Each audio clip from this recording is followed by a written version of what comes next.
we're just going to talk about the album announcement and what you guys thought of Undone as our fourth single from the album.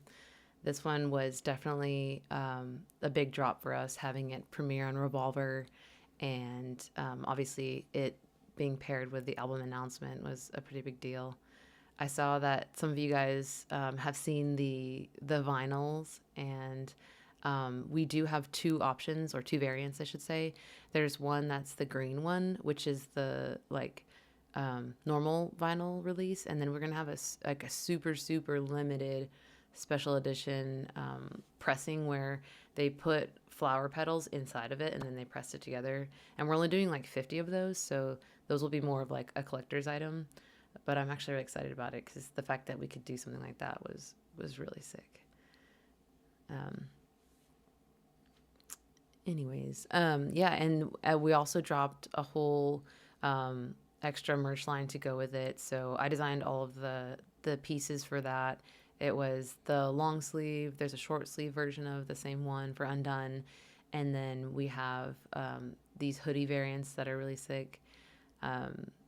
And then we have like the Night Mother shirt and the shorts that go with it. I'm trying to think what else. Oh, then the CD. There's a CD version of the album that you can also get, which is, it looks a lot like the vinyl. It's just obviously tiny, and it's not going to have the pop-up stuff inside of it. But yeah, super cool. What do you guys want to know about Undone? There's a lot of behind the scenes stuff we can talk about. I know I've shared, and I think it was my early, like one of my first streams coming back, I showed you guys a little BTS of that video because we had just shot it, and now I think I can share a little bit more because it's like out now. But let's see, how can I share this to you guys? I don't know how I'll share it to you guys from YouTube, but if you guys are on Discord, I think I'll do what I did last time, and I'll just share it on Discord again so everyone can see it.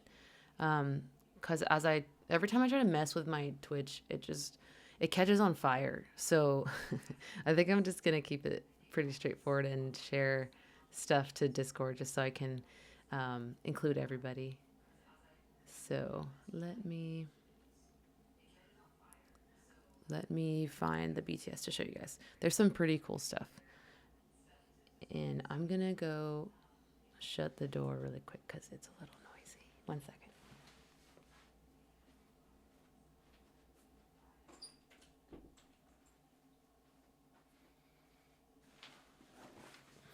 Anyways, I'm back after a quick intermission of like 5 seconds. Okay, let me find this. So this video, it is tied to Night Mother thematically in terms of like the content, and I'm sure if you've delved into the lyrics at all, there's some tie-ins there. And this one, instead of focusing on the other person and all the things that are wrong with them, and kind of blaming them, as Night Mother talks about, this one's more self-reflective and understanding that you can also be the problem, and that it is really, really difficult to change, even when you want to. That's something that I've learned, throughout my life, is even when you want to be better and you want to change and you want to be different, it is really hard to break out of your habits, to break out of your mindsets. The things that are just instilled within you are really hard to get out of. Like things like learning how to treat people better or learning how to interact with people more naturally. It's really hard when you grew up being like really shy or something and trying to talk to people. There's always this deep-seated anxiety within you, or if you have trouble like in your family and things like that, it can be hard to break out of the mold of how you were used to interacting with them. And that's definitely true for me. So even as I work on it, I find myself discovering bad habits and bad traits of mine that even when I try to fix them, they just keep bubbling up to the surface. So that was kind of a glossy overall of Undone. Undone was a little bit more specific and darker in terms of the actual meaning of the song, but just in general. And let's go to Undone's behind the scenes.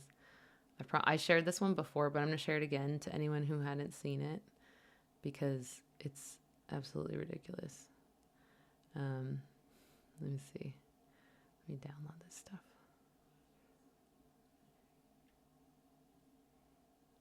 So this one I'm going to share.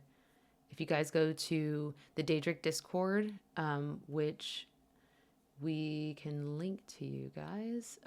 If someone could link the Daedric Discord in the chat, that'd be awesome. We have a BTS channel in there that I will be sending everything to. So I'm going to send this one first and we can kind of talk about it. And you guys who have seen this already, you know what's up. This was the shot that in the music video, if you see me singing underwater, this is how we got it. I realize now there was probably an easier way to do this, maybe with a shallower fish tank or sorry, one second. Like a clear plastic container just to not have myself drown so much. I basically waterboarded myself for a few minutes at a time because I was underwater for, I think each take was like a minute or two. And it started to go into my ears, and like obviously I'm holding my breath but having to open my eyes, and that was pretty fun. The shot turned out really cool, but I definitely had water in my ears for a couple days, so that was interesting. And then let's see what you guys. Oh, someone asked about the reason behind the ring. Yeah, so the ring behind us was more supposed to emulate a water ripple. It was kind of something that we put in the band shot to add a little bit of dimension to the shot because we had darkened everything in the background and had this like sky box above us to highlight the foreground. But then we wanted something to kind of have there to show up, and it really just worked out that it looked kind of like a water ripple, and somehow it pulsed to the beat of the song. You may not notice it in the edit, but it pulsed like right on, pretty much close to the tempo that we were playing to. And it is funny how it ended up looking like the ring. And now of course I'm dressed like Samara, and it really was coincidental, but I'm just gonna embrace it because I think it's really funny, and it does tie in with the water because obviously she's in a well. And it's kind of scary, but I think if I had black hair, it would be pretty dead on. Let me show you guys this other shot. This is how we got the shot of, if I can open it. Let's see, let's go to, let me go to our behind the scenes stuff.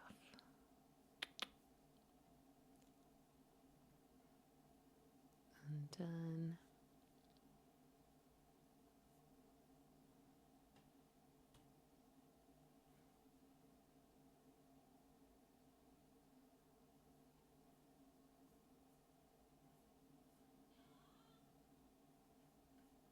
Yep. So this next thing was how we got the drum shot of Trevor. So you can see our videographers are up on this ladder together, and it was really funny because they're having to balance on this ladder and also hold their camera, which, by the way, these red cameras are up into the tens of thousands of dollars. Maybe even, I think some of them hit like 100K in terms of cost. But it's just really funny because you have all like the super expensive equipment, and they're like, oh, we're just going to climb this rickety ass ladder and just hope that nobody falls. So it was really fun to do that. It's just really goofy, but the shot turned out sick. It's like obviously all over the whole video, but here, let me show you this other angle of it.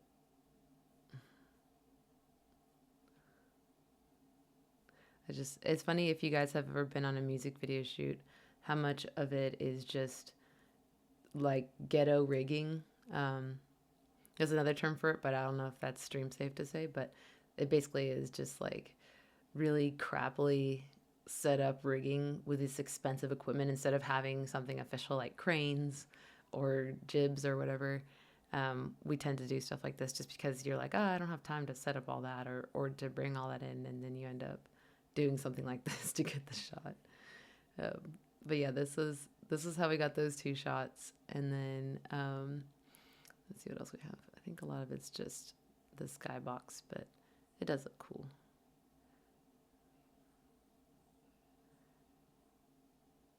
There's just a lot of shots of me waterboarding. There's this one shot of that somebody, I think I took this shot maybe of somebody, of like how we saw the videographers on the ladder, and it kind of looks like a Renaissance painting to me. So that's why I'm going to share it with you guys on the Discord. Yeah, if you open that, it just has like this really artistic look to it. Anyone that just joined the stream, I'm sharing all of this BTS on our Discord. So if you haven't joined our Discord, it is, let's see if I can link it.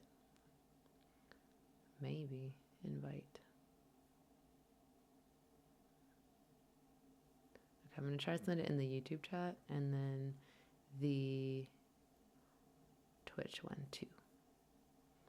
And let me check if you guys have asked any questions because I don't know. So that's the Discord. Of course I'm not logged in.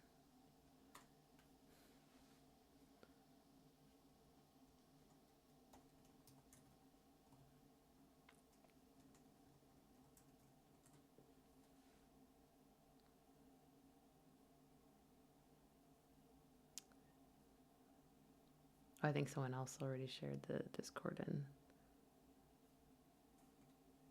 here. Okay. Or Clay, if you want to share the Discord link in the Twitch stream, that'd be awesome.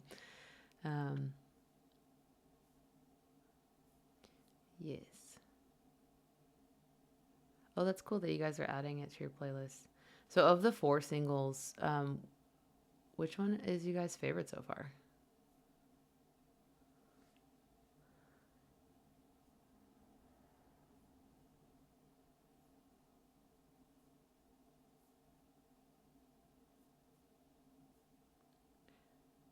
I think for me, well, my favorite song actually hasn't even been released yet. But so far of the released ones, I think Night Mother was definitely the one that I connected with personally the most in terms of the lyrics, the melody. That chorus just was so impactful to me as I wrote it. I just knew that like that was the chorus of the album for me in terms of the one that encapsulates the whole feeling and the emotion of this album, because that was a pretty big focus point for me on this album, was capturing the emotionality of what I was really trying to say and the story that I'm trying to tell, and not just narrate a story but really reveal like the true emotion of the song and the true emotion of that specific story. And I feel like Night Mother's chorus just captured it perfectly for me. And even like every time I sing it, it just feels just, I don't know, just really real. Like I feel like I'm just talking or just saying something from my heart and not singing a song. Like it feels like some kind of, I don't know, confession or something like that. And it's interesting because it's, you know, it's all true stories from my life. So it feels very intimate to me to talk about that stuff in a song and reveal more like personal details about myself, which can be kind of scary because you're not sure whether you should. Because sometimes that stuff just can, I don't know, it can make your life more difficult, or just letting people know weak points of yours can be kind of scary because you don't know who to trust. And I mean, just like it says in the song, I mean, you trust the wrong people and you kind of get screwed over and you get hurt, and that sucks. And it sucks to be afraid to share more because you don't want to get hurt again. So yeah, that one's definitely very emotionally honest, I'll say. And I think the ones around that song, like all the other songs that were released, do have their moments too.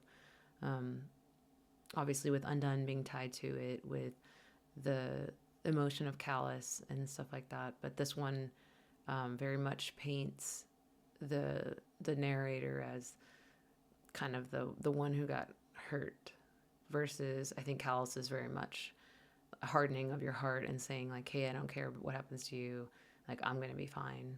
And um, Undone being kind of more just self-reflective and more looking back at how you've tried to change and how you've tried to be better, and how difficult that is.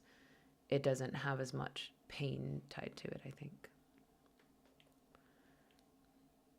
Oh, let me catch up with you guys on YouTube.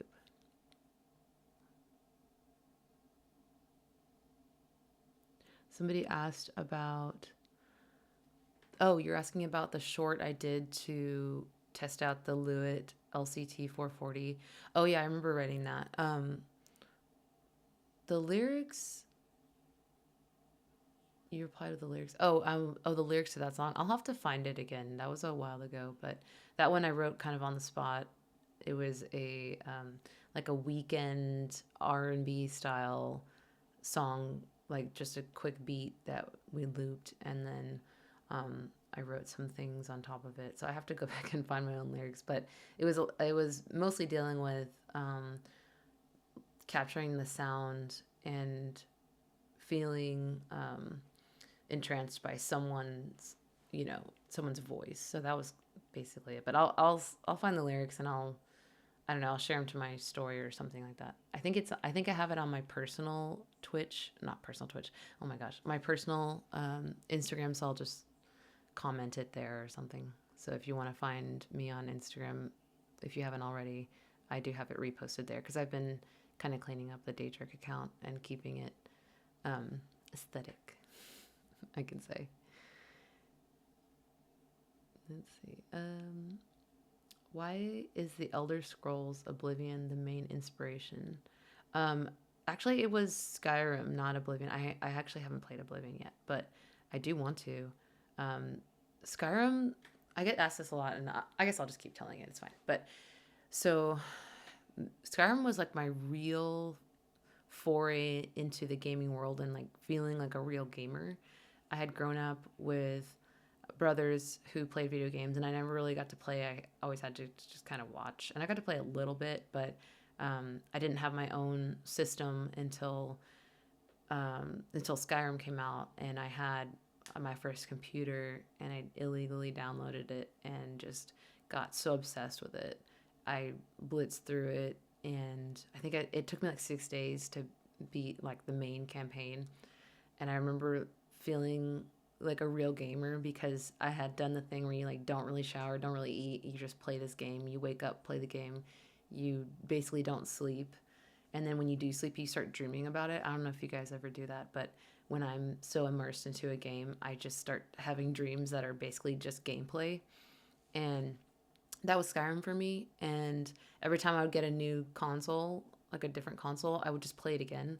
So like I got an Xbox, played it again, got a PC, played it again, and then even with the Switch, I played it on the Switch, which was a lot harder because it's it's smaller. But I just keep playing it because there's something about that game that's just it's very like it's a comfort game, and I like the lore in it. I like the open world concept, and I know there's more games like that now, but at the time there wasn't.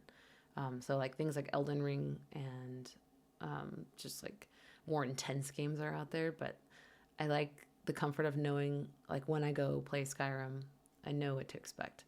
And I think that's why I'm excited to try Oblivion whenever it's available for the Switch, which is the only console I have right now. But I do want to play that again. I like how detailed they made the lore and like how it carries through all of the iterations of the Elder Scrolls, and I just think that it's super cool. I also like Zelda, so there's that too. I could have done a Zelda-inspired game, but I think I like the darkness of the Elder Scrolls. Someone asked on YouTube, will As the Light Left be available in the UK soon? Want to add the vinyl to the collection. Okay. It should be. I can ask the label team. I'm not super sure on how things get distributed. I know our merch store, we do ship internationally. So hopefully if it's not available now, it'll be available soon. But it should ship to you guys. I don't see why that would be a problem. Yes, I have not finished Tears of the Kingdom. The if you guys know, that's the Zelda sequel to Breath of the Wild. I did beat Breath of the Wild like twice, and then by the time I got to Tears of the Kingdom, I was overwhelmed by the fact that there's 3 layers of maps. It's kind of scary. I don't know. It's intimidating to have to play a sky level, a ground level, and then an underground level. That's a lot. That's a lot to ask. So I've purposely dodged my Switch and not played it for a long time. But also I've just been busy, obviously, doing music and stuff. But I'm sure when we go on tour for Vola, I'll bring it and I'll try to blast through it and finish it finally. I know I need more than just a Switch. That's all I have. I want to get a Stream Deck. But I think for now, my Switch will have to do. Oh, Boomy's in here. Boomy, do you want to say hi? Come here, buddy. He said he never gets to be on a stream, but he's also really short. Come here. Come here. Come on. Everybody wants to say hi to you. Come on. Come here, buddy. Hey, jump. Come here. Come here. Let's see if he says hi. Boomy, come. Come on, buddy. Come on. Look. Look. Right here. He's a little shy. If you guys didn't know, this little boy here is named Boomy. Come here. Come here. We can't even see you. Come on. Come on. Come on. Up, up. Oh, he's being shy. You can kind of see him on YouTube. He's like, his little head is right here. He's a border collie, and he's, for some reason, being very shy. But he also wants to be part of the stream, so we let him. Okay. Anyways, he's not gonna say hi. Sorry, guys. I catfished you. Okay. I forgot what we were talking about. I have no idea who I am right now. Yeah, so Undone dropped today. We have a couple more singles dropping before the album comes out. Obviously, with it coming out October 17th, we have a little bit of time. So we have a couple more videos for you guys and just more singles in general, which the next 2 single drops are actually my favorite songs off the album, besides Night Mother. But man, I just can't wait to show you guys this next video that we did. I think I showed you guys a little bit of BTS on Instagram, but I'm trying to keep it pretty low-key because this video is really different for us. Instead of being performance with the band, I think it was our first foray into writing a narrative and doing something more art house, more provocatively art house. So it's really fun and really interesting. Wait, someone asked if I have a hellhound as a pet. I mean, sometimes he can be a hellhound. He can be a menace, especially when he knows dinner times. And he's very good at punching for a dog. He's got it down to a science. He's amazing at it, unfortunately for me. But he keeps everybody in check. Are there any rock bands on Twitch especially on Twitch that you love to tour with? I don't even know who's on Twitch. I'm still trying to find people to follow. Like, I think the only people I follow right now is Tesseract, because I don't even know how to find people on here. I'm just like slowly doing this. But who would I want to tour with? I think I don't have like a specific set of people in mind. It's just I like just meeting people and meeting bands and if it fits, like if it's a good fit in terms of, you know, the relative size, like who opens for who, and obviously the sound having some crossover into different realms, I think really helps. So I don't feel pigeonholed into a specific style. I think we could tour with, like, obviously we've toured with the prog bands and we're going on another tour with a prog band, but I think we would also do well with like metalcore, or maybe not hardcore, but I think if we played enough of our mostly screaming songs, we could sort of fit in. But we definitely have more of like the synth and clean singing than hardcore bands might. But I think it would be fun just to kind of mix up a show like that. But I don't know if I have any names in mind. Like there's the obvious ones like Spirit Box, Ginger, Bad Omens, like people like that. I think we would fit really well with. Even like Poppy, or suddenly I don't know any bands. But yeah, just anyone. And I feel like we have a sound that is pretty diverse, so I don't feel scared to kind of integrate with any style really. She's falling in reverse. I mean, I don't know. Maybe. I don't really know enough bands to like just name off everybody. Let's see. I just messed up the chat. Sorry. Touring with Halcyon, Lizette, Vanna. Oh, I know about Halcyon and Vanna. That'd be cool. I don't know who Lizette is, but I'll have to check her out. I think I just said Halcyon wrong. I think it's Halcyon, not Halcyon. Sorry. Halcyon and Vanna. I think I know of Vanna because she also did a collab with Dalav, and it was really sick. Lacuna Coil would be cool too. Yeah, no, that'd be awesome. I think it would fit. Like after seeing them live, I think it would be a pretty cool fit. Oh, and Rivals too. Yeah, I've known about Rivals for a long time, and they also did the soapbox thing in Atlanta like we did. So she has. If you guys have seen the meta performance from Soapbox that we did, where we went and performed in that green screen space, and then you can see it as a augmented reality. It's pretty sick, and she did one too, and her fit was cool. Tour with Textures. I know of that band. I have not listened to enough to say that, but I think they're kind of like alt, like metalcore, right? Textures. I think they're like something like that. Northlane would be cool too. Name every metal band. Yeah, good luck to me. I'd fail that quiz so fast. I have been doing basically a crash course of bands that I should know about because I'm so bad about, like, I just kind of stay in my corner and I don't really look around, or I don't like listen to a ton of music just because I'm always so busy and I'm always like writing music. So I haven't like really done a ton of exploring. So this year I made it a point to go and like purposely listen to albums, purposely listen to bands that I had heard of name wise, but I hadn't listened to. So it's been a lot of that. And honestly, I've kind of, like I haven't memorized who I listen to. So I've just been sort of doing a lottery of choosing who to listen to. But it's cool how much is out there and like all the different styles. And even I've been going to more shows just to get a sense of how other people are performing live. And I saw Invent, Animate, and Silent Planet recently.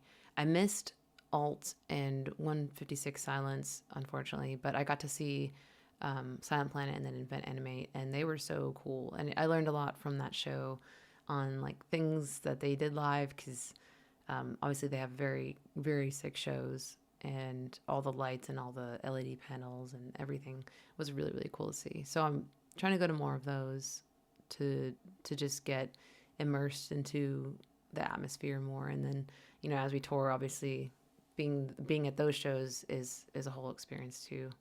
So I'm excited to go with Vola and hear them every night and hear all the cool local openers. I haven't checked in on everyone that is opening for us yet, but I'm going to try to catch, you know, most of their sets before we go on every night. So that'll be cool. And it'll be interesting that we have different people opening every night for the tour. And I know that, let's see, Stitched Up Heart and, oh, I know of Stitched Up Heart and Infected Rain. They're pretty cool too. Yeah, I think we would fit.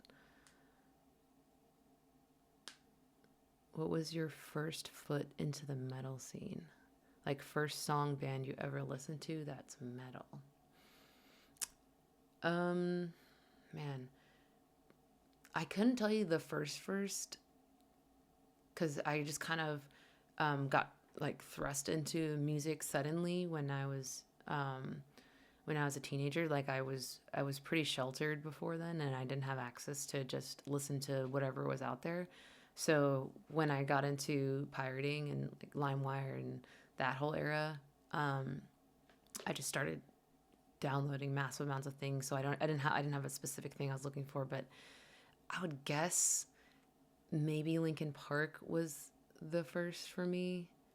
I remember listening to What I've Done when Transformers came out, and I was like, that's such a cool song. And it was like my favorite song for a long time. I think it was like even my ringtone back when people made songs their ringtone. I don't know if no, I didn't have a phone back then, so I didn't do that. But I probably eventually did. But I remember really liking that, and then I got into Linkin Park as in general.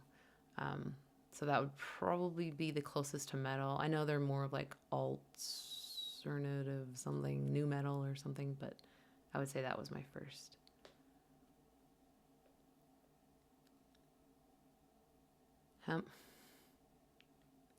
So, I don't know if I should say this on the stream. I'm not going to answer that question. Someone asked, how many fetuses do you eat for Sunday brunch in order to keep that smooth complexion? I do not do that. Thank you. I just try to take care of my skin and eat healthy. But I am like a skincare addict. I do like to like do all the things like to keep it, healthy and stuff. And I wear a lot of sunscreen every day. Even when I'm inside, I wear sunscreen. So that's why I'm paler than most Filipino people. Someone said, oh, I should collab with Bloodywood. They're cool too, man. I learned about them last year, and they're just so interesting. And they were one of the bands that really pushed me to want to include some cultural elements from my background, just to add an element of like grounding me into the music, and hearing them incorporate actual like Indian like Bollywood elements, like all the sound elements, and then also their videos. That was really sick, and I like how well they've been received. I think that was really cool that everyone's just super interested in them. You guys want me to drop my skin routine? Sure. I guess I could tell you. It's basically just, you know what? I'll type it out later and I'll put it in Discord. How about that? We can have a little BTS chat about skincare. I don't want to waste your time here for people that don't care about their skin or hearing about skin. Somebody asked, did you naturally learn to scream or did you take classes? So actually, I had two initial, I guess you could call it like, not classes, but it was like two initial people that I hit up. One of them was Cheney Crab, because I had originally asked Courtney, this was before like Spirit Blocks blew up. So I was chatting with Courtney and I asked, hey, can you teach me to scream? And she was like, I don't, but you should hit up Cheney. So I hit up Cheney. I learned about Entheos. They were sick. And I got to do a couple video calls with her. And then from there, I also messaged someone locally. His name is Austin from Threnody. And he's also really, really good at screaming. And I liked his technique. So we did a little trade there where I tried to teach him to sing and he tried to teach me to scream. And that was fun. And then after that, I dove into covers. I have some old covers up on YouTube somewhere. I think my first attempt is North Lane 4D. It's not good, but I tried. And then I think from there, I just kept pushing myself to just hone in the scream. And so it was a bunch of covers. And I think the one where I felt the most locked in was when I did Veil of Maya's doublespeak. And that one felt like really good. And I think it sounds pretty good for how early that was in my screaming technique. And then from there, it's just been a lot of covers. Like, honestly, the covers I was doing early on for Daedric on Instagram, those were really good learning moments for me, because it was different styles of screaming. It was different tones of screaming, and just hearing those people and what they're doing and trying to engage in a similar way while still kind of sounding like me. That was really cool, because I feel like it was kind of like a speed run of learning different vocal techniques, and not just screaming. It was a lot of singing too. Someone asked if I've heard of Three Teeth. Actually, our videographer, the one that I shared in the BTS, he drums for Three Teeth now. He does their videos, and they asked him to drum for him to drum for them. So he's been doing drums for them. I think mostly for videos, but he might be going on tour with them. I'm not really sure, but it's really cool that everyone just kind of knows everyone, and he's definitely someone who knows everyone. So that's really awesome. But yeah, Three Teeth is really sick. Tea or coffee? Tea and, oh yeah. I do both. So I only drink coffee once a day, because otherwise I get really jittery. But I am just obsessed with jasmine tea. If you guys don't know, it's a strain of green tea, which is a very specific color, not palette, like a flavor palette, where it has like this soft floral taste to it, and I just love drinking it because it's very calming. So if you guys want to try jasmine tea, there's a brand called Numi that I like, which is weird because usually I like loose leaf tea since it's higher quality, but they sell it in little bags, and it's awesome. And it's just a nice tasting tea. You don't have to add anything to it. Oh my God. Are you guys bringing up the mewing clip again? I think it's like on the channel too. That was definitely like the stupidest thing I've done. Oh my God. But yeah.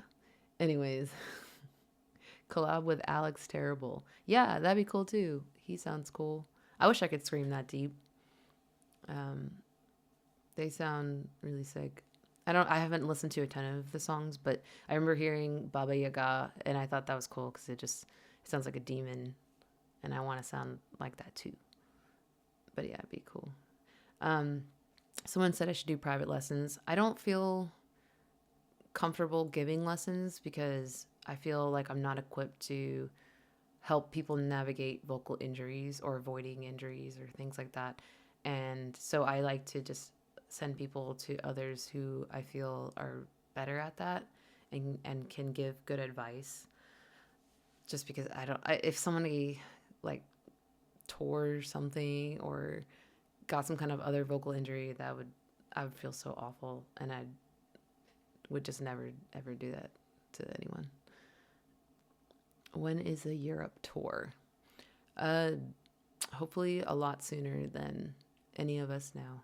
There's a lot of stuff going on behind the scenes with Daedric that we're not ready to share just yet, but I'll just say there's a lot going on that we're in talks with. So hopefully very, very soon, because I am also dying to go to Europe. I think that is just like the best place for metal, because I feel like they're always excited to hear metal. But yeah, Europe is probably going to be very soon, maybe even like next year, to be honest. Somebody asked on Twitch if I've had any vocal injuries before. I have. Obviously losing my voice last tour, that was rough, and that was probably the longest I've gone with a vocal injury because I had to keep performing. So that was tough, emotionally and physically.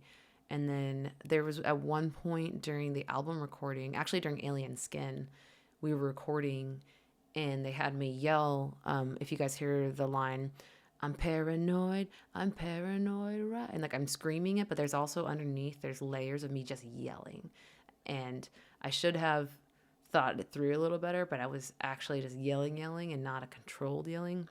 So I ended up doing some some kind of vocal injury of some kind where I couldn't really sing or talk really well for, I think it like took me 2 weeks to recover. So we had to stop any vocal recording for a while. Luckily we had a lot to do, so it didn't really hinder us too much.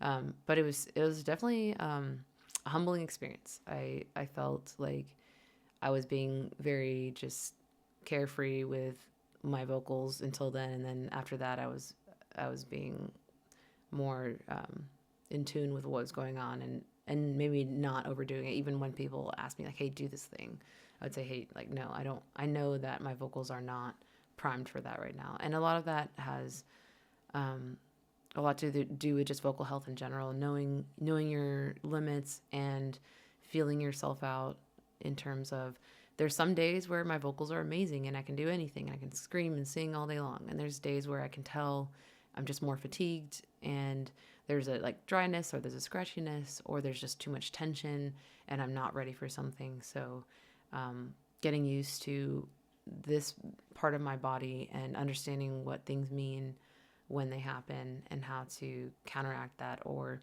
if it's a rest day versus push through day, just feeling all of that out. Yeah, and it is scary to lose your voice. It sucks, especially when it's your instrument, because like I was telling the guys on tour, it's one thing if they get sick and they have to play guitars or drums, because yeah, it sucks and it's tough still, but at least you can still hit the notes and be in time and stuff like that. Whereas when I had my vocal problems on tour, I felt like I couldn't be who I want to be. And that was really hard to face, because I was screaming just fine, but the singing was tough. And so I had to do a lot of things like dodge notes, or change up how I sing it, like maybe sing the harmony instead of the high note. And we have a lot of high pushed belts in our songs, especially if you think of Night Mother, trying to sing that live with a vocal injury. That was really hard. But yeah, hopefully this time I will be much better off, because I actually, took some time to do vocal training and learn proper techniques for how to care for your voice, not just warming up, but post show. Lots of stuff like that. And there's so much that goes into this. It's like your voice is like a little pet, and you got to keep it alive and healthy and feed it and moisturize it. Maybe not moisturize your pet, but moisturize your keep everything hydrated. But yeah, it was really hard, especially in the desert. If you guys live in the desert, Utah, even Boise, you people in Australia, I can't imagine how you just live like that, because that was dry. And I live in Texas, where it is humid all the time, and I love it. And it makes me really happy, and it's easier to live like this, because the desert, it feels like you're breathing in, I don't know, dry smoke. I don't know how you guys do it. So kudos to people that live in the desert, because you guys live life on the edge. I do want to go to Australia though. So, and obviously we're going back to like Utah and stuff. So I'm going to figure it out. I'm just going to have like a Bane mask on with a humidifier attached, and then it'll be fine. Everything will be great. Yeah. Calgary was dry for you? I feel like I've been to Calgary in Canada, and it didn't seem as dry. At least not as dry as Utah. Let's see. Oh, I missed something over here.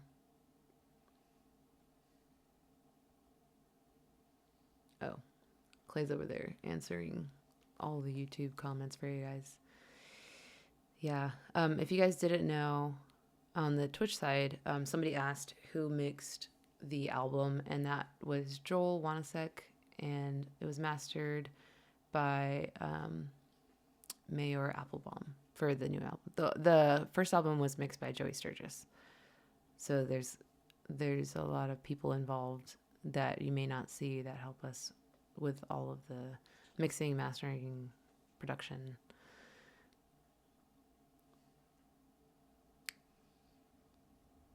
Oh my God, I'm reading you guys' comments. Somebody said, my band, New Million, we're supporting a Melbourne show and the venue caught on fire.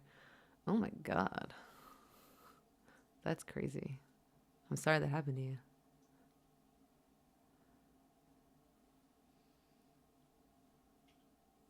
That's wild. Yeah, I saw some people saying that we should tour in the South. The farthest south we're going for this tour is actually Nashville in Tennessee. I don't know why we're not hitting like Florida or anything, or even Texas, but um, we're on Vola's time, so that's fine. Well, I'm sure eventually we'll do some kind of southern deep south run or something like that to include you guys, because I feel bad. I see a lot of, not just on our tour but on other tours, they tend to skip Florida, which I don't really know why. Is everyone just afraid of Florida man or something? I mean, like valid, because when I went there, I saw crocodiles on the side of the road, and I saw people with questionable sobriety also on the side of the road with the alligators and crocodiles. So maybe that's why. I'm just kidding. I don't know. Maybe it's just the geographical barrier of like having to go into the peninsula and come out. I don't know. Somebody asked, is there a chance you will release albums on cassette? I think everything in terms of distribution of that sort, it always depends on demand, which I think there's not a huge demand for cassettes in terms of like our style of music. I think for more like indie style things, I think that works, but I'm not sure that we would do a cassette. I think between a CD and vinyl, the production on those is kind of a lot, especially with this new vinyl where we went above and beyond to like make the artwork super sick. If you guys haven't looked at that already, I'm really excited about this vinyl. It kind of looks like a game board, and we're making the vinyl art into a mouse pad too. For a lot of people that people told me that they were using our Daedric mouse pads as rolling mats for their dice for like Magic the Gathering and stuff. And so I think this one is going to be even cooler because it feels like you're immersed into some kind of universe or world. Someone else asked, why did you decide to have a short scream and you left me to rot? You can thank Clay for that one, actually. That part was originally going to go into a breakdown section, but then we ended up keeping that instrumental, so it was just a quick rot.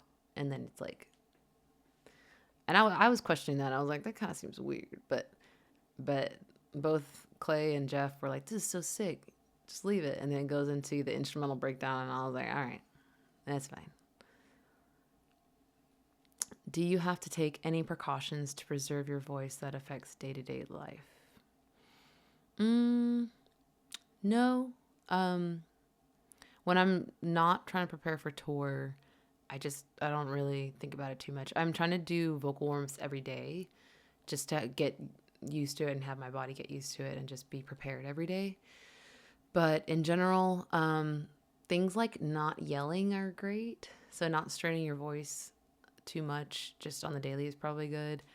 I'm the most I'm doing is just if I'm not singing that day, just making sure I stay hydrated, because like I said, I think I said on the last stream, when you hydrate the day before whatever the event is. So I'll try to hydrate the day before so that I'm hydrated for that day, because that's kind of how it works in terms of your body processing the water and making sure that you stay moisturized and flourishing. Somebody said, I would have loved to hear your version of the rot. I think I just held it out a little longer. It probably wasn't anything crazy. A lot of people skip Ottawa, Ontario, Canada. Either they go to Toronto or Montreal. Yeah, I think Canada, I don't know too much about why bands mostly hit those, like the certain places they do in Canada, but I think it might have to do with availability of venues, or just the logistics of crossing into Canada and playing shows. Maybe there's like a limit or something, or sometimes it's difficult to coordinate that stuff. I don't know. I'm not a booker. Maybe I can ask somebody who books shows, see what's up. Why are you skipping Ottawa? How dare you? They deserve love too. Where can I post a drawing of you? Oh, if you're not on the Discord, you should join Discord. We have an art channel on that server where you can post drawings. You post any fan art that you want there. It's a very open and welcoming community, I will say. Everyone's really nice there. And if you're not, you get banned. We have moderators for that. Straight to jail forever. You don't come back. Oh, somebody's asking me to post Boomy pics. Oh, yeah, I should. I have a million videos of him being a menace. He's definitely a hellhound. If you thought otherwise, you're wrong. But yeah, there's like a channel for everything in our Discord server. And if there's not, I think if there's enough demand, we try to add it if we can. Somebody said, I loved your cover of My Understandings. Yeah, that one, I love singing that song. That's a great song. And then we mashed it up with Zombie by the Cranberries. So that was fun. That was a cool one. Hello. Okay. Question. In your song Sepulchre, you sing the words hope stained with sorrow. Sorry, hope stained with sorrow. Are you speaking of yourself? Oh, no, I guess I was literally covered in paint. So yeah, I mean, if you take it literally, yes, I was. But that song was a lot about fighting like the monster that's in you, but it also had a lot to do with Hermaeus Mora, if you know that lore. And so it was talking about just the desolation of, like, okay, if you see in a lot of movies where the hero is pushing forward to still win, but then they have this past that clings to them that is still, like, there's so much sorrow involved. Like, a good one is, if you guys have seen Dracula Untold, if you think of his story of how he's having to fight the Turks in that movie, and he's hopeful that he can still save his people even after his family's killed. And so something like that, it kind of has a lot of meaning like that, in terms of you're still pushing through to keep going, but there's the hope that you have is stained with sorrow of the things that you've lost already. And when I think about things like, fighting in general, or even things like soldiers going to war, it's like you're still fighting because there's hope that you can make a difference and you can do something good. But there's a lot of sorrow attached to that. There's a lot of sadness involved in having to fight, because I don't think anyone truly wants to have to fight. And the fact that we do is sad in itself, that we fight other people, or that we have to fight ourselves sometimes just to get to a better place, or get to a better reality. Are you gonna have room/time to do more covers this summer? Maybe. I don't want to promise that. I do kind of miss doing the short ones on Instagram just to practice stuff. But if anything, I would do it on my personal Instagram instead of Daedric.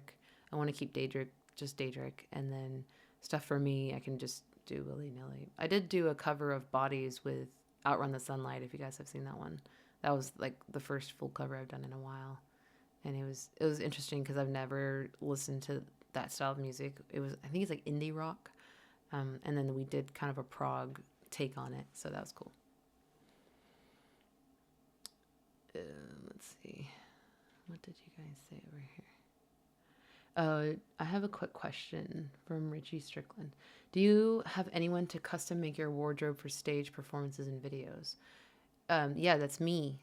I do that. I hit up artists on Etsy, or I collect things from various online shops, all the way from Amazon to there's like emo websites. I don't even know what they're called. It's like something star, like Rockstar, Rock something. Killstar is one of them too.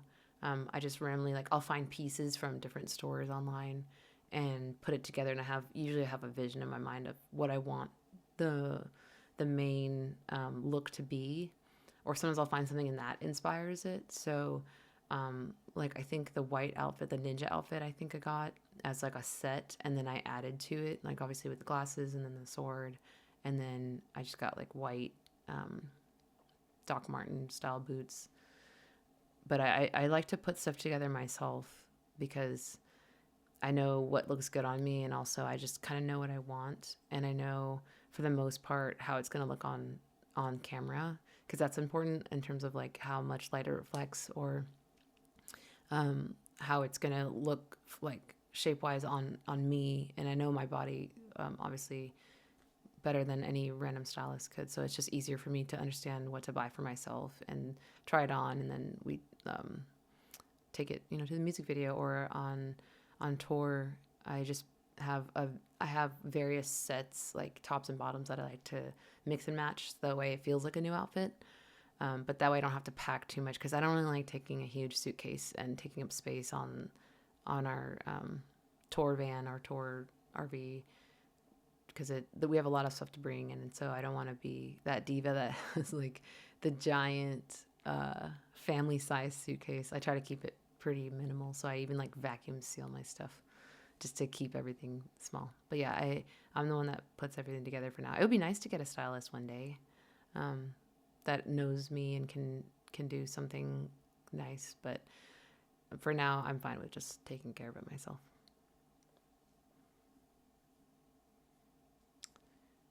Someone asked if I'll have another show in Dallas. Maybe not too soon. We just had a show in Fort Worth not too long ago, so it might be a little bit before we do another Dallas-based show. But I'm sure, like I said, we'll do some kind of southern run or something to include more of the southern states here, including maybe even a run through Texas, because obviously Texas is the size of a whole nation, so it takes 20 hours to even get out of the entire state. So yeah, I'm sure we'll do a Texas run of some kind. Let's see, where am I? Somebody asked me another question, I missed it. Video game stream soon. Yeah, I need to connect something to this, because I do want to stream me attempting to finish Tears of the Kingdom. So I want to figure out a way to host the Switch on here at least a couple times. But I'm sure it'll probably be some kind of like HDMI hookup or something. I don't really know yet. I did it before, but it was when I had a PC, so I had more cable options. But now I'm on a Mac, so I only have like HDMI, Thunderbolt. That's basically it. So I'll figure it out. And then of course there'll be like no audio, and then it'll be horrible as usual with my tech. I always have technical difficulties. Whatever. Anyways, I'll figure it out. Don't worry. I'll try. I do want to do a stream just drawing, not making merch, but just drawing, because I haven't had time to sit and draw. So maybe I'll do that first, and we can just hang out together. Let's see. I missed another question up here. Okay, somebody asked me, I saw your mortal music video. How the hell do you not scare people with that powerful growl and scream? I don't know. I don't think it's that scary. It is louder than you'd think, like compared to fry screams. Those false chord screams are pretty loud, but I don't think it's that scary. Maybe if you're like easily jump scared, but I think for the most part it's not like terrifying to hear. I don't know, maybe you can ask Jeff and Clay how it sounds in theirs. They're used to it though. We've been doing this for years, so I don't think it's that scary. Although they do always try to challenge me to go lower, go deeper. Can you make that scream deeper? And then I'm like, this is as far as I can go. And that's why I can take a book, or I can take a page out of Alex Terrible's book and just dig deeper and do better. Somebody asked what my mom thinks about my screaming at first. Oh my God. She hated it. She was like, It's so awful. It's not singing. It's terrible. It sounds scary. And then she met my other relatives who listened to Daedric, and they were like, this is so cool. And somehow she's come around to at least tolerating it. I don't think she'll ever like the screaming. She'll always prefer the singing, and she loves the singing stuff I do. But I don't think the screaming will ever make her list. It'll just be something that she deals with or puts up with to get to the singing at some point. She definitely thought it was evil. Yeah, she definitely thought the website being black was satanic and dragons and stuff were satanic. But I think she's starting to understand that it's okay to tell stories of the fantasy world and it not have anything to do with Satanism or whatever, or really anything to do with evil. But it still cracks me up that she thinks that. So I don't want to really change her because it makes me laugh. What made me get into singing? I was basically born singing. I would always go to, karaoke parties and sing there, or I just loved singing in general. I always liked how it made me feel, and I liked just doing it just for fun. So I've always been singing since I was a very small kid. Probably before I really even talked, I think I was singing more, and I just loved it. But I couldn't tell you like when. Yeah, someone says, "What got you into singing?" Being Filipino. Yeah, no, that's honestly, that's kind of a straight answer. Is when you're Filipino, you have to sing. Even if you can't sing, you still have to sing. So there's no choice. I went straight from the hospital into a karaoke party when I was born. And they were like, sing, child. And I did. And here I am. I'm just kidding. Someone asked if I could choose a band to collaborate with, who would I pick? I'm so bad at these questions. I need to have like a pre-made list, a band to collaborate with. Like I feature on, I think, Northlane would be cool. Silent Planet's cool. Ginger would be cool. Spirit Box. Me just naming random bands that I can think of right now. I really enjoyed the prog stuff because it's like there's rules but also no rules, so you can do whatever you want. And so we're doing a collab right now that is very proggy, and that one's cool. And that one will hopefully come out end of this year or the beginning of next year. Are there any bands I don't like or genres? I'm not a huge fan of country music. I couldn't tell you anyone that I don't like specifically because I don't listen to enough country to tell you like I hate this band. But I'm trying to come around to it too, just because I'm trying not to be a hater. If you guys know of Dixon Dallas, that's a good country artist that I listen to. You should definitely look it up, but it is not safe for work, so don't play it out loud. But listen to the lyrics of the top song. It's really funny. He's a great, great country artist. But I don't think there's a band that I'm like, oh, that band. And I've heard some vocalists that I'm not a huge fan of, but I couldn't say like, oh, the whole band sucks or I hate them. It's just more of like, oh, that's not my thing. There's a lot of bands I'm picky about vocals in terms of listening. I don't like to listen to vocals if they just don't sound great, or I feel like the timbre's not there or something, or if the lyrical content is just kind of corny, I'm out. I'm just super picky about that. Any future plans on singing in Spanish? I would love to. That would be fun. I did sing Como la Flor quite a lot when I was younger, so I could sing that one. But that'd be like, that's like a cover. I don't know if I guess I could write stuff in Spanish, but that would be more for my solo stuff. I don't think I would put it in Daedric. Yeah. Oh, somebody asked about the background music. Yeah, if you weren't here earlier, the reason there's no background music is because I failed. I failed to set up the stream properly. I had it right, and then I messed it up with last stream where I was singing, and everything went south, and so I had to delete it, or had to get rid of it, and now we're just left with this empty space. Yeah, that's it. Sorry, guys. Someone said, did you have some pipe on you? Do you have some pipe on you?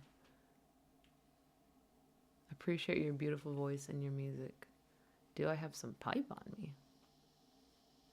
I don't think I have a pipe. Pretty sure. I'm assuming I just read that question wrong. What do I think of the Oblivion remaster? I would know what to say to that if I played it and I don't have it. So, boo to me. I don't even have a way to play the Oblivion remaster just yet. But I will at some point. I just have to make time for it and get the right equipment to be able to play it. Unless they just suddenly release it on the Switch.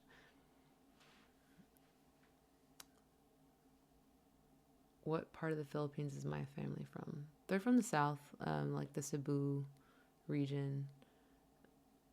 There's like, obviously there's a million islands, so just somewhere in that region, Visaya.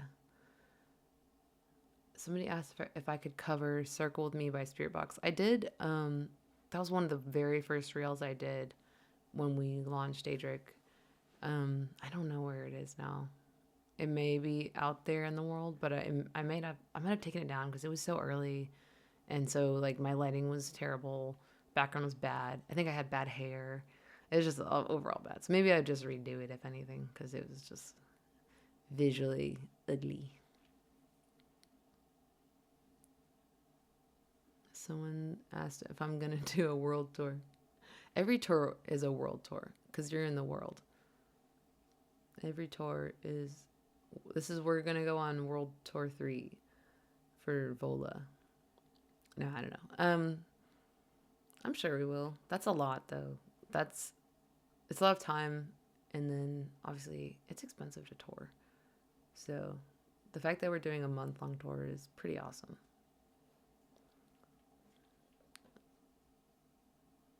Oh, I see. Okay, so the pipe comment was Cito the Great saying, meant to say you have some great pipes. Okay, I read that wrong. Anyways. What the heck? Okay. Greetings from Ecuador. Hello. ¿Cómo está?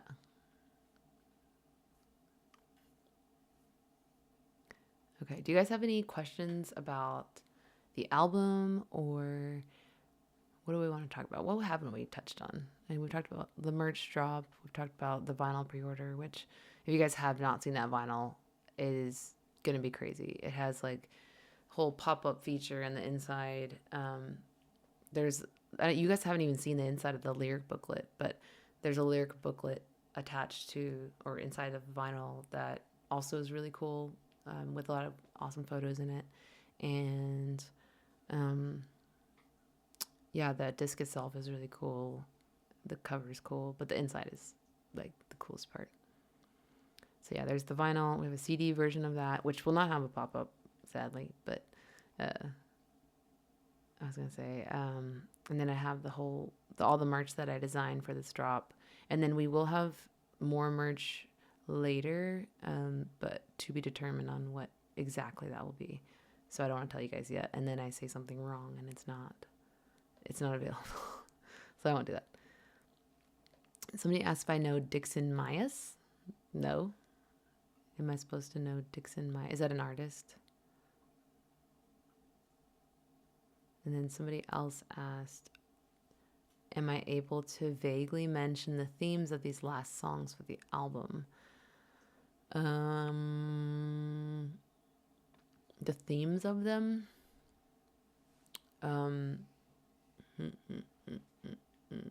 I mean, a lot of the album concept ties into this idea of fate versus free will, and a lot of that then dives deeper into, the choices we make and are they really our choices, or was everything predetermined, including things like how we turn out as people. Some people say like, oh, I'm just this way, this is how I am, and like they're the worst person you've ever met, and then it makes you wonder like, are they capable of change, or are they always going to be that way?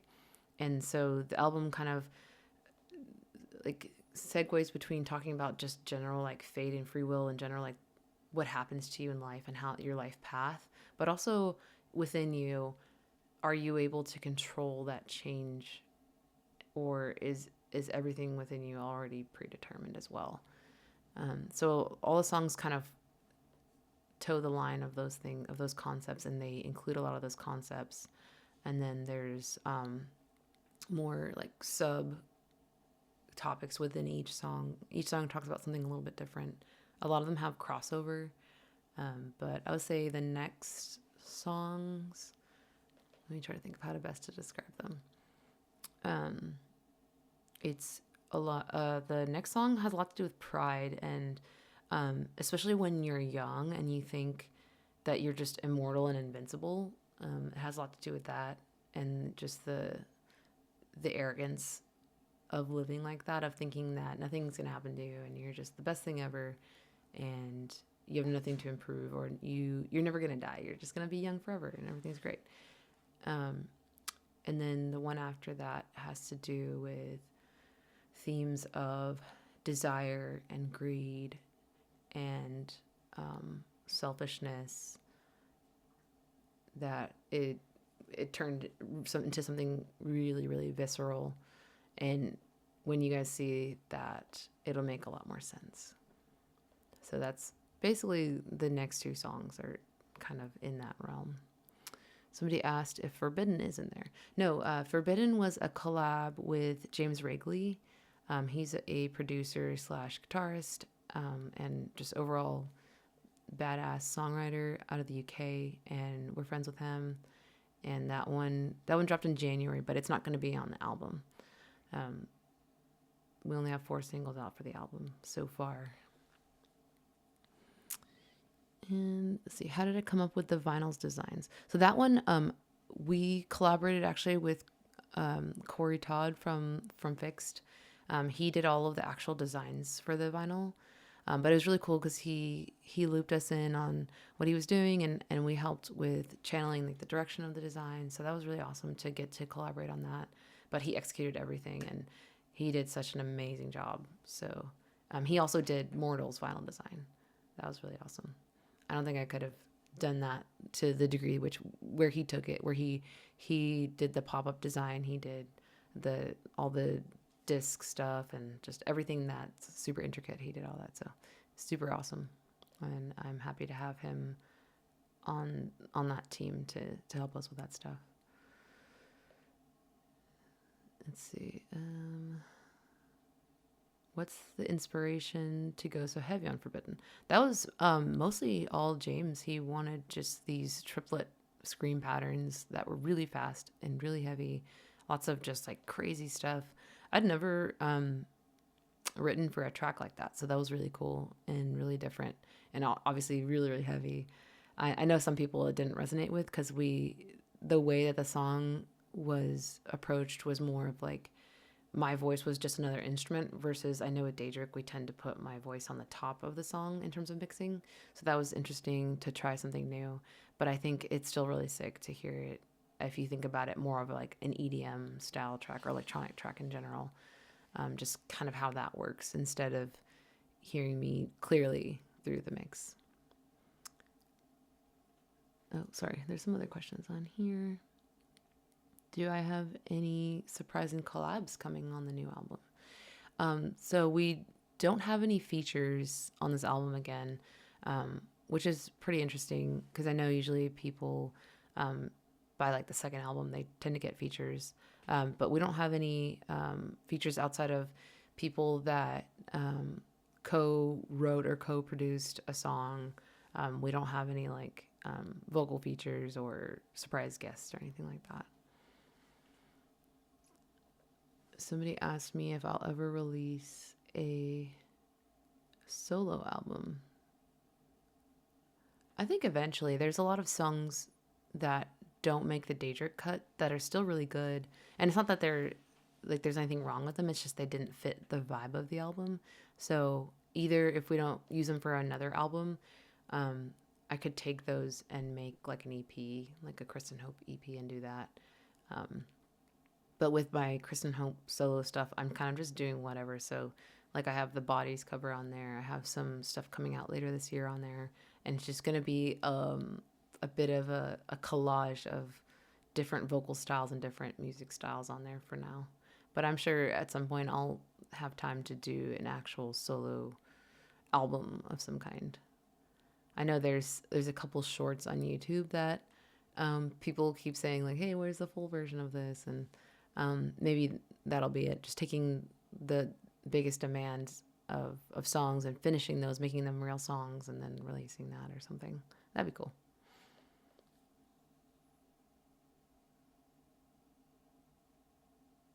Are the Elder Scrolls references in your songs titles related to the themes of the songs or just cool Easter eggs? For this album, they definitely are. If there's any kind of name that ties into the Elder Scrolls, like Undone doesn't have really any tie to Elder Scrolls, but Night Mother definitely does. And that one, if you look at the lyrics and then if you've played the quest line for the Night Mother quest line, then you can kind of see the tie-in there, especially if you think about it from Cicero's point of view. Imagine if he wasn't crazy. You could imagine him singing Night Mother, and it would make sense, which is kind of cool.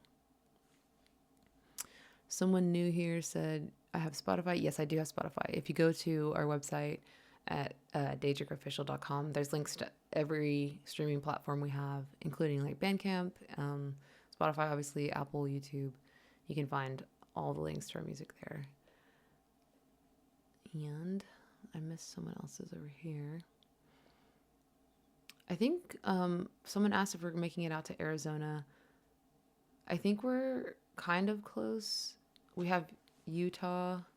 We are making it to Arizona. Oh, we are in Arizona. Okay, just kidding. Let me see. Let me check our tour schedule.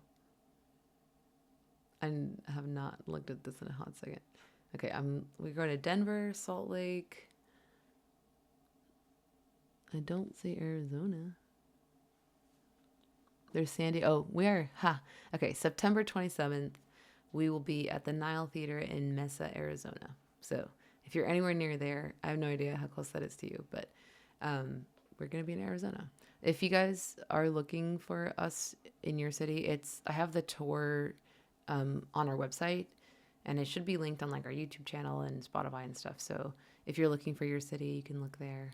It's an easy way to find that. But we're covering like most of the U.S., so we should be pretty close to you guys for the most part. Did I find a bassist? We're actually not looking for a bassist. I really like the 4-piece. I know Clay wanted to play the bass live, but he plays it in the music videos. But Dylan won't let him play it live, so he wants to match guitars. So they do the dual guitar thing, which I think is equally cool. And as long as everyone's happy doing that, I'm happy doing that. And I don't know, just I like the 4-piece setup. I like the just the vibe we have going already. It's kind of scary to add people. You just don't know if it's going to work out, or like, is it going to cause problems, or just the logistics too of touring with more people gets more expensive, and trying to make sure everyone's covered in terms of housing and making sure that, we can fit everybody in our touring van or RV or camper or whatever we bring. It gets a little more difficult the more people you try to bring. So we just have our laptop as our bassist, and it does a great job. It never messes a note. Somebody else asked, do you have any inspirations for your style of singing or music? It's a huge collection of just over my life, like things that I've picked up. Early inspirations were like Mariah Carey, Whitney Houston, Christina Aguilera, because of my mom. She listened to that kind of stuff. Even like Barry Manilow, I remember listening to. And then when I got into the rock scene, it was bands like Linkin Park, early Maroon 5, what's the name of that band? 30 Seconds to Mars was a huge influence. I really liked his voice. And then 3 Days Grace. And then going into like metal, it was like real metal. It was like Asking Alexandria of Mice and Men, Seosin, and then like more proggy stuff like Circa Survive, Tesseract. And then when I was learning to scream specifically, I liked the tones I heard from Veil of Maya and Northlane. So those were the 2 bands that I was trying to emulate very, very early on. And so that's why I was most interested in false chord screaming, because I liked the power and I liked the just the aggressiveness of how it sounds. I like that I can enunciate better than I do with fry screaming, because I have yet to find a fry screamer that I can understand what they're saying. And I like to be able to understand what I'm saying, not just for me, but like other people. So I appreciate fry screaming, but I think false will always be my main, just because I like it and I feel more comfortable doing it, especially when I'm switching between singing and screaming. I just find it more natural to me. Have you thought about doing a song in Dovahkiin? I did do it's like the main Dovahkiin, like that thing. I did that on YouTube. So I have just like that piece of me doing that. So that's probably it. And then of course I did the Nazgul theme, which is kind of similar, but obviously in the Nazgul language. Would I ever team up with Amy Lee? Oh, hell yeah. Yeah, she's another influence I listened to a lot. I was super into her style of singing and her style of the music, and even like her look. I always liked that a lot. I never went like full scene or emo or anything like that, but I really liked her vibe, and she still obviously is amazing. I would love to work with her. Someone asked, am I planning to perform in Hungary in the near future? Yeah, when we go to Europe, I'm sure we'll make a stop there, and we'll be in Hungary. But it would obviously be like a more like European wide tour. Would I ever cover a song, We Are the Night? I'll have to look it up. Oh my god, do I have OnlyFans? No. Get away from me. Go away. Leave. No, I'm just kidding. But no, I will never do that. If I ever had OnlyFans, it would just be, you would just see pictures of Boomy. It would just be Boomy. And be like, look at this cute dog. You need to sponsor him. And then it would be that Sarah McLachlan song, In the Arms of an Angel, so that you'd feel compelled to send him money. No, I would never do that. I'd never sign up for OnlyFans. That's a trap. Someone said, oh, you're listening. Oh, are you listening to Daedric for the first time? Yeah. That is me screaming. Oh, I'm sorry I missed your question about Andromeda.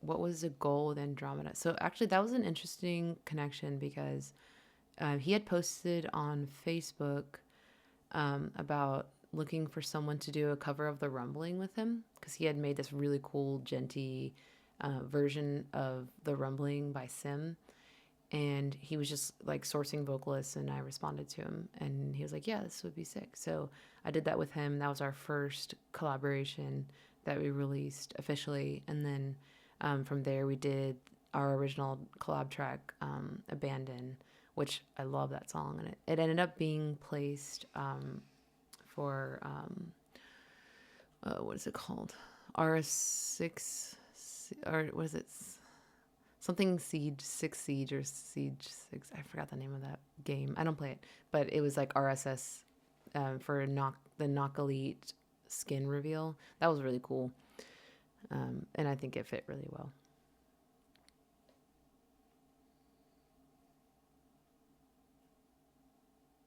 But yeah, Rumbling is still awesome.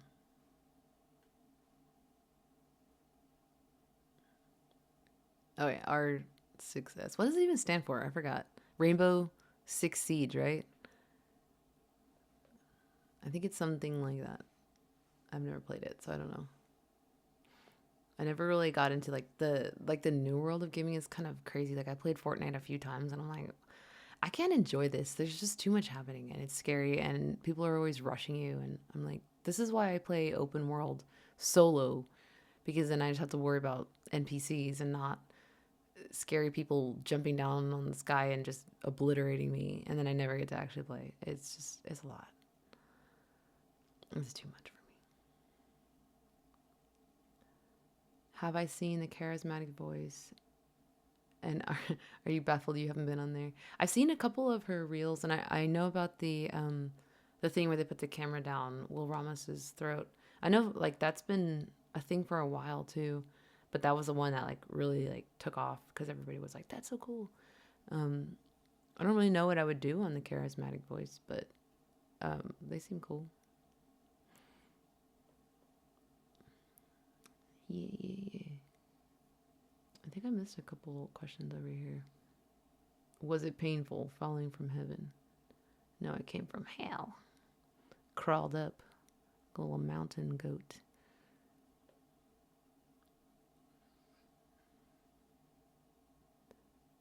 Let's see.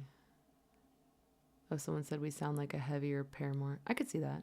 I mean, that's also a huge compliment because Haley is, I would say, one of the best vocalists of the current age.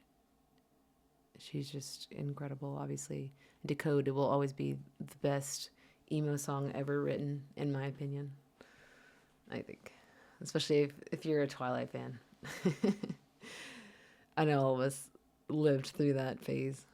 I wasn't as hardcore, but I was definitely like, that song was definitely really cool. And I still watch the movies, even though they're awful. I like to torture myself.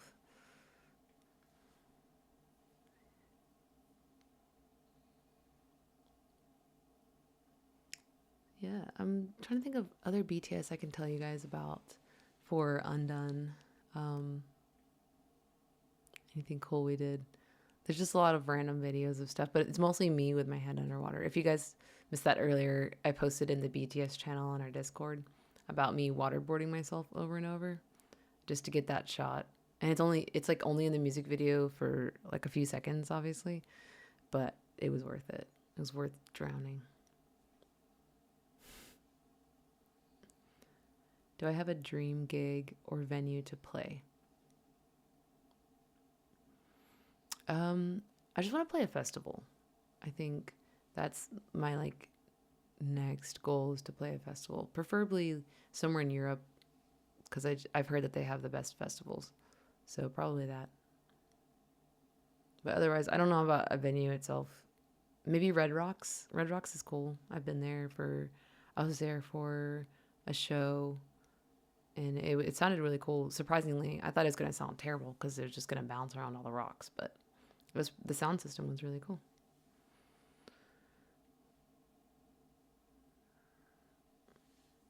Oh, hello to everyone who I saw a bunch of people just jump on and say hi. So hello to all of you.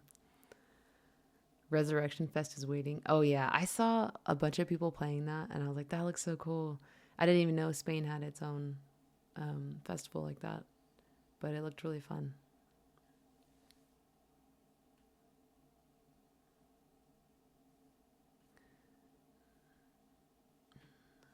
I literally cannot remember what I've said already. But yeah, if you guys haven't already, the pre-save and pre-order for the album is live. So if you guys use Spotify, we have a pre-save link that you can pre-save the whole album. I think Bandcamp has one too. Maybe they all do. I don't know. But I know for sure we have Spotify, and then we have the pre-order. If you guys like physical copies of stuff, we have the CD and then the vinyls. And I will say, I think you guys are going to love these because not only is the vinyl and the CD like design beautiful on the outside, I really think this album, when I listen to it on like a good system, it sounds so good. So I'll say, if I ever try to be promotional in any way, it's definitely pre-order this album. I think this is one that I feel really just excited about for you guys to all hear. And obviously I'm going to be listening along with you guys, but it's just really cool to have it finally coming out and share it with everyone, because this stuff I've just been holding on to and having to listen to the demos and stuff in my car, and I'm like, I can't wait for it to be released for real. So yeah. Am I happy with the way the live performances sound? Yeah, I think so. I mean, I'm not in the crowd, so I don't hear what you guys hear, but looking back at video clips from the crowd, from what you guys are sharing on socials, it sounds really good to me. So you would have to be the ones to tell me if it's if it sounds bad, but from what I can tell, it sounds like everything's pretty awesome. Oh yeah, someone said congrats on playing with Vola. Yeah, um, I'm really excited to play with them. They're really cool, and that's all I know. I've kind of been delving into their catalog because I didn't listen to a ton of their music before, but it's actually really sick. I like how it's heavy, but also just really easy to listen to because the way that they structure the songs and the mixes and everything. And if you guys haven't heard or haven't listened to them, I definitely recommend Cannibal. That's a really good track. Just saying. You should definitely listen to that. Someone said I would sound great with bands like Smash Into Pieces. I don't know who that is. I do know We Came as Romans, In Flames, Camelot. Don't know Lost Zone. And of course, 30 Seconds to Mars. Yeah, that'd be cool. I don't know if you're meaning like feature on that, but that's sick. Is there a release date for the new album? Yeah, so it's okay. I'll answer it again. It's October 17th is the official release date. I think if you pre-order on Bandcamp, you get access, like some kind of early access. Don't quote me on that, but I saw that on the Bandcamp, so maybe there's something there. But the official release date is October 17th. So that'll be for both the streaming and for the physical releases. All of that stuff was going to go live all at once. How long will the album be? I think it hits right at exactly 40 minutes. It's like a great driving album. If you like me and you live in Texas, it takes me 40 minutes to get anywhere because of how big everything is and just traffic. So sometimes I just put it on and see how long it takes. So yeah, 40 minutes is the exact time. Would I ever would I ever add traditional instruments and sing in Filipino? I would sing. Yeah, I could sing in Tagalog. That's the dialect that I know the most. There's like 1,000 dialects, but Tagalog is the one that I could sing if I ever added stuff. And then I don't know if there are any like specifically traditional Filipino instruments. They might just have adopted a bunch, but I could look into it because that's something that would be really sick to introduce into the music. But yeah, I would absolutely be open to that. Someone else said, do I have a favorite song from the music? From what's released, I think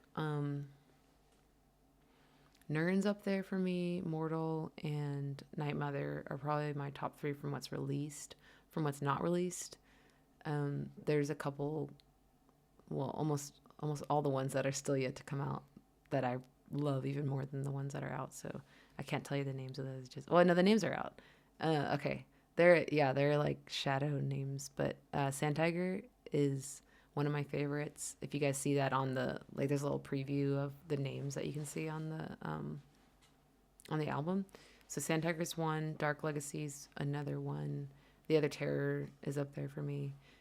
And a couple of them will actually be playing on tour like right before they drop. So you'll get to hear them live before you hear the official released versions too, which is cool.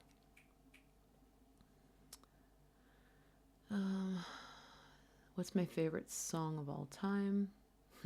Man, don't ask me. It's like asking you who's my favorite, I don't know, or what's my favorite movie or something. Like I always have something. I don't know if I have a favorite song of all time, but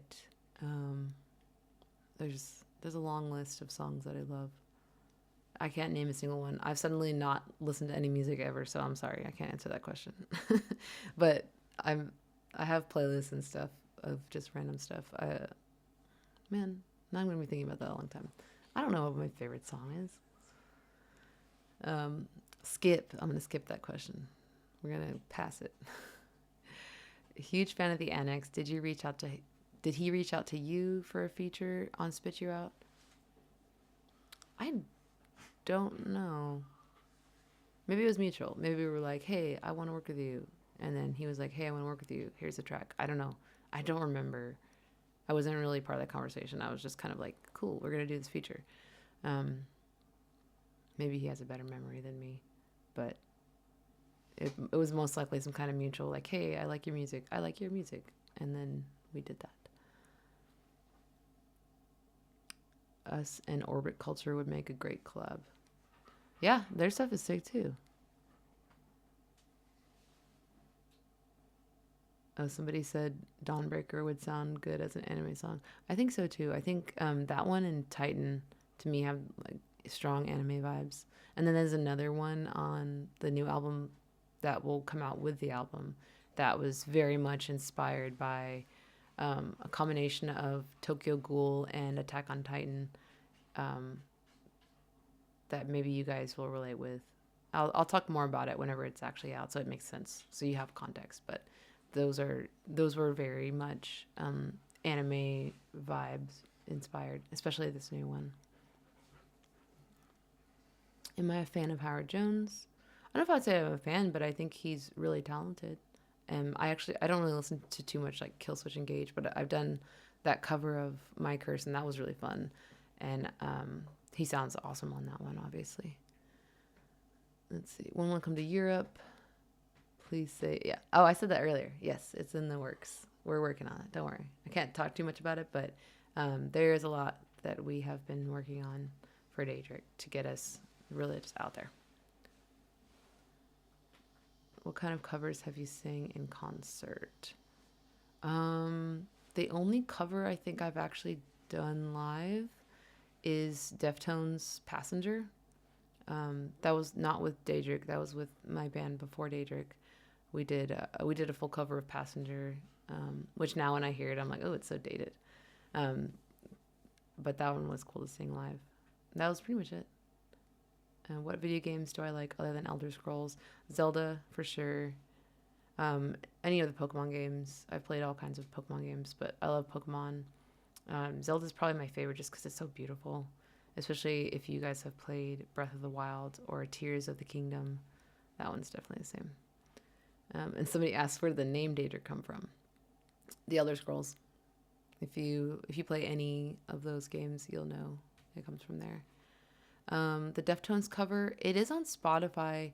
It's super old, so I'm not going to hype it up too much. But if you look for Passenger by Aesop, like Aesop's Fables, it's probably still out there.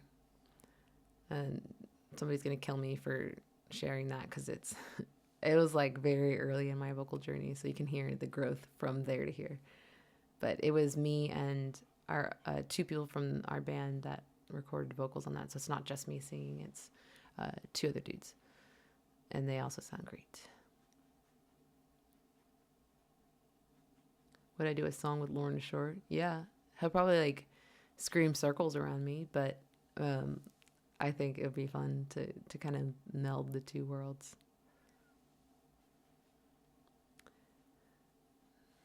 Someone said the art you're creating is legendary. Well, thank you, I really appreciate that.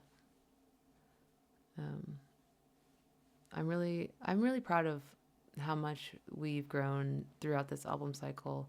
I think I've talked about this a few times on different places, but this album really marked something new for me. I don't want to say an era. I think that's kind of weird to say that. I don't think it's an era of change, but it really was a change within me that I wasn't really expecting, and that scared me a little bit because it caused a lot of real life change for me. It influenced decisions I made in my actual life, and my lifestyle has just changed because of it. And it's not always not exactly just the album, but digging deeper into my own experiences, my own life, and then my emotions about those kind of unlocked something for me. And it shows in the writing. I've heard a lot of you guys have connected with these songs in a different way than you did with Mortal even, and I feel the same way. I feel that this this album has so much raw emotionality to it, that was difficult to put into a recording because you're trying to make sure you capture it honestly and you do it justice. And that can be scary because you're both trying to be true to what you're feeling, but also protect yourself from just like letting everything out and it just comes out as a mess. You want to keep it kind of, I don't know, like encapsulated into something that can make sense. I can't just be randomly yelling and being like, oh my God, I'm so upset about this thing. I wanted it to feel relatable to everyone, even if you haven't been through that exact experience, just making it something that was still beautiful and still musical and had a purpose that fit together within the realm of the album and still incorporated themes of the Elder Scrolls. And I didn't just throw it all away. I still found the stories that I needed within the Elder Scrolls, specifically Night Mother, like I talked about. If you think of it from Cicero's point of view, if he wasn't completely mad and crazy, he felt betrayed and he felt like he just implicitly trusted the Night Mother and just like had this weird obsession. But for me, it was like real life stuff that I was sifting through and kind of trying to work through because I'm the type of person that just boxes everything up and puts it on a shelf. And I'm like, that happened. It's in the past now. I'm just going to move on. And I was so used to just boxing up everything that I hadn't really experienced or lived through my emotions on what happened. And so this album was kind of like a weird therapy for me to go through and open up those boxes and revisit those experiences and think about, hey, how did I really feel about this and what are the impacts of that? Because there are a lot of unseen impacts of things. Even when you don't deal with them right away, they still manifest in things. And that's kind of what I was referring to with Undone, is it's a lot of self-reflection of realizing that, oh, I'm not just this like amazing person who never does anything wrong. I have things that I've done that have hurt other people or have impacted other people in a negative way. And it's time to address those and try to change and try to do better, even if you repeatedly fail to do so. And that's kind of what I'm referencing in the lyrics for Undone is I keep repeatedly failing to be better and do better. And that's hard to face. And it's not that it's okay. It's just part of being human. It's part of life is failure and realizing that you're not always the good guy. Sometimes you're the one that causes people pain or causes just the hurt that it's not like you even intended it. It's just who you are. And that sucks. But yeah, this album was really interesting for me. So I'm really proud of just the honesty of it. And like I said, I grew a lot, and it's taught me that it's okay to bring more of yourself into your art, because really that's what it is. It's a manifestation of your passion, a manifestation of your heart and your mind. And so unlocking that and releasing that was truly cathartic and horrifying at the same time. So that's basically this album. The horrors within. And that's kind of the concept of As the Light Left, that album title, like I said, dealing with fate and free will, but also dealing with a loss of hope or a loss of self and the light within yourself, but also within the album we talk about the dark, and it's both the physical light and lack of light with darkness, but also the darkness inside of you that you have to face and that you have to address as reality. Sorry, someone was asking some questions I missed. Have you ever made a song that's left you like shaking or goosebumps at the very least? I would say pretty much. I would say most of the songs on this album, as I listen back, I'm like, wow, like that's crazy. Especially I would say Night Mother, Dark Legacy when that one comes out, Opulence when that one comes out. The Other Terror was written like, I'll talk about it more when it comes out, but that one was like, that experience writing that song was something I'd never done before. And it was probably the most horrifying recording experience in terms of writing by myself that I've dealt with. But I can talk about it more later when you guys actually hear it. Maybe you'll be able to like hear more of that in the song first, and then we can chat about it.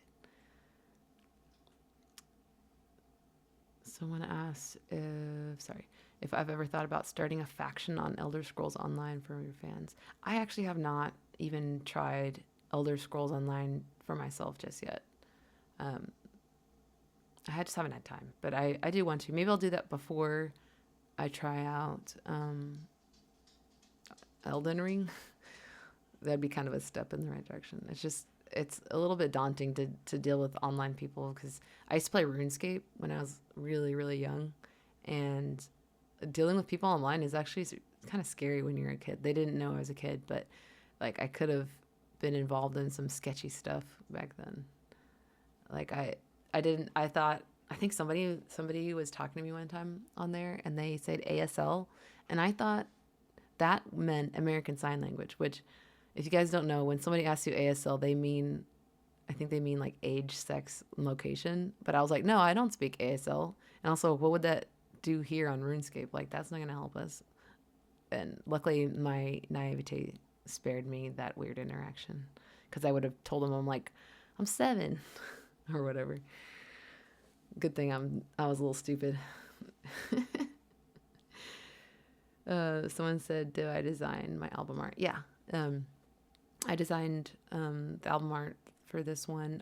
The Immortal one was an artist that actually reached out to us, and then we did like an NFT kind of thing with them.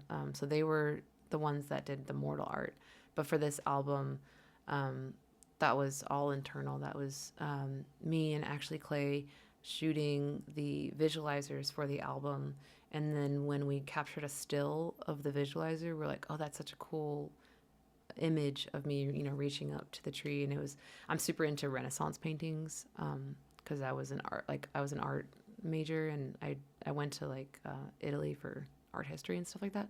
And getting to see all those paintings like Michelangelo, Caravaggio, Raphael, like all that stuff in real life was really life changing. And so I'm super into Renaissance style lighting and composition. So seeing that, I instantly was like, oh yeah, this is sick.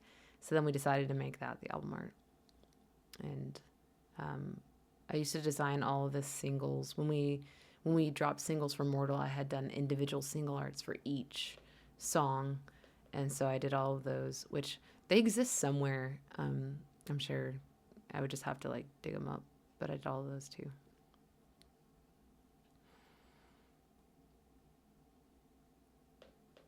Yeah, anyways, I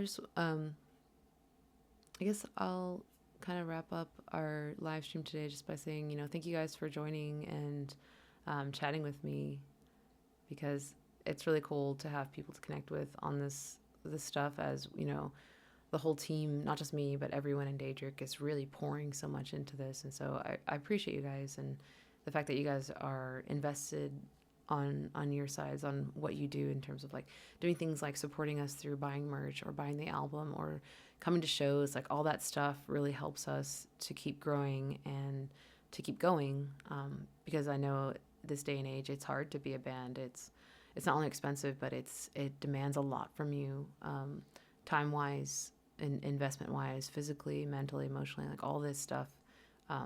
It isn't easy. So I appreciate you guys being here and being part of this with us and following our journey. And I've seen a lot of you guys pop up and say, I've been following you since X thing, whether it was before Daedric or just coming, day one on Wretched and then being part of Mortal. It's really cool to have you guys along that journey, because we're figuring stuff out too and trying to figure out who we are and who we want to be. And it's just awesome to have people that are part of that. So I appreciate you guys, and I'll leave you here. I'll say bye, and I'll chat with you soon.